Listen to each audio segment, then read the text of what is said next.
আসসালামু আলাইকুম। এখানে আমি বাড়ির আরেকটি ভিডিও নিয়ে আপনাদের সামনে হাজির হয়ে গেলাম। ভিডিওগুলো অনেক দিন হয়ে গেছে, শেয়ার করতে পারতেছি না। তো বিভিন্ন কাজের জন্য পাচ্ছি না। এখানে আমার আম্মা সকালে আমাদের জন্য নাস্তা বানিয়ে নিচ্ছে। কেউ বাচ্চারা পরোটা খাবে, কেউ খাবে রুটি। তো এক একভাবে বানিয়ে নিচ্ছে চুলায় বসে। তো এখানে একটু গরম পড়ছে তখন মানে লেবু পাতা দিয়ে, আমার বোনের নতুন লেবু পাতা দিয়ে তারপরে আমের ভর্তা বানাইছে। এত মজা হয়েছে বলার মতো না। এটা বলে ইউটিউবে দেখা যায়। তো এখানে বিকেলের জন্য নাস্তা বানিয়ে নিচ্ছে, এখানে জাল পিঠা তৈরি করে নিচ্ছে। তো আমার বিকেলের জন্য মানে জাল পিঠা, আমি বললাম না আমার বোনের হাতের এই জাল পিঠার পুরটা আর নুডলসটা এত মজা হয় খেতে। তো এই অনেকগুলো বানিয়ে নিয়ে তারপরে এ তো বেজে নিছে। তো আমি বলতেছি এতগুলো বাচ্চা কেন, এখন দেখি বাঘেও জুটতেছে না এত, মানে অনেক মানুষ তো এই জন্য।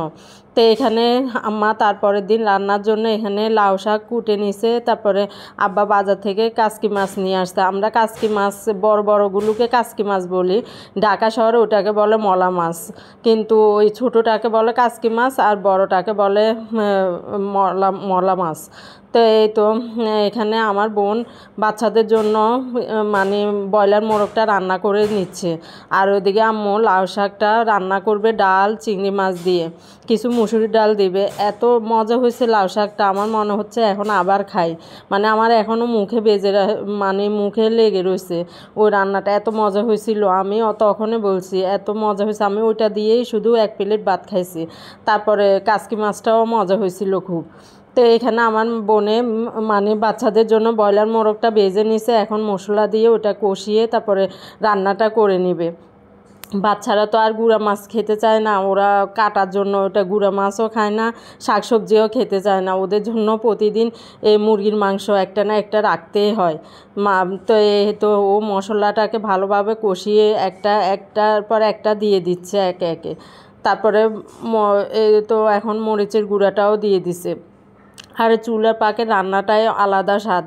আর বাইরে এভাবে চুলার পাকে রান্না দেখতে বা বসে বসে রান্না করতে খুবই ভালো লাগে, আর খেতেও খুব মজা হয়। চুলার পাকে রান্নাই আলাদা স্বাদ, বললাম না। আর এগুলোকে ঢাকা শহর বসে বসে মিস করি, এই জন্যই ক্যামেরা বন্দি করে নিয়েছি, যেন মনে পড়লে একটু দেখতে পারি। তো ও স্বাদ মতো লবণ দিয়ে দিচ্ছে, লবণ দিয়ে এখন কষিয়ে তারপর মাংসটাকে দিয়ে দিবে, মুরগির মাংসটাকে দিয়ে দিবে। তো এখন ভাজা মুরগির মাংসটাকে এখানে দিয়ে দিচ্ছে, দিয়ে তারপরে আমার মা মানে আমার মা যেভাবে রান্না করে আমার ছোটো বোনটা আর মেজো বোনটা ওই একইভাবে রান্না করে, কিন্তু আমিও একইভাবে রান্না করি, কিন্তু স্বাদটা আমার ওরকম হয় না। ওদের রান্নার স্বাদটা আলাদা মজা। তো এখানে পেটে খিদা লেগে গেছে, তো ওই দোকান থেকে বুট নিয়ে আসছে, এখন আমার বোনে বুটটা মেখে নিচ্ছে। তো এদিকে তো মাংসটাকে বসিয়ে দিছে, আলু দিয়ে রান্না করতেছে। এটা তারপরের দিন ওই দিনের ভিডিও। এখানে আম্মা আমাদের জন্য দেশি মোরগ, মানে আমাদের জন্য না আপনাদের ভাইয়ের জন্য দেশি মোরগ একটা এনে রান্না করে দিচ্ছে, মানে ওর জন্য, ও তো আসে নাই।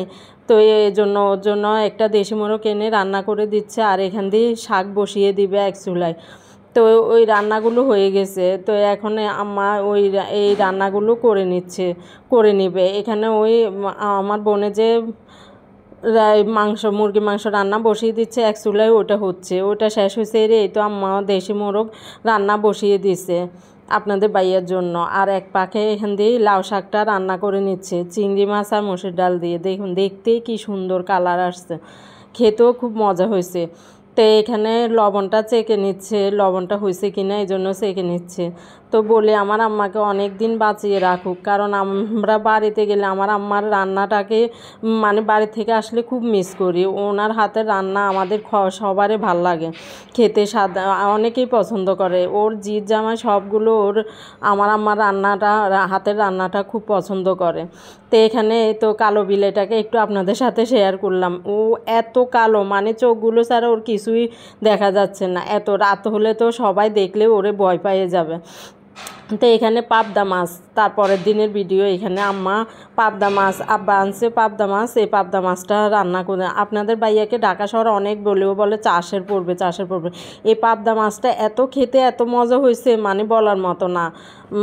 মানে কোনো চাষের গন্ধ না, আরও তেল তেল, খুব ভাল লাগছে খেতে। এই মাছটাও আম্মা হাতে বুনা করছে, এত মজা হয়েছে, মানে দো পেঁয়াজও করছে। আর এখানে সকালের জন্য পরোটা বানিয়ে নিচ্ছে। তো আম্মা সকাল সকাল উঠে এগুলো ভিজিয়ে রেখে দেয়, তারপর নাস্তা একা হাতে নাস্তা বানায়।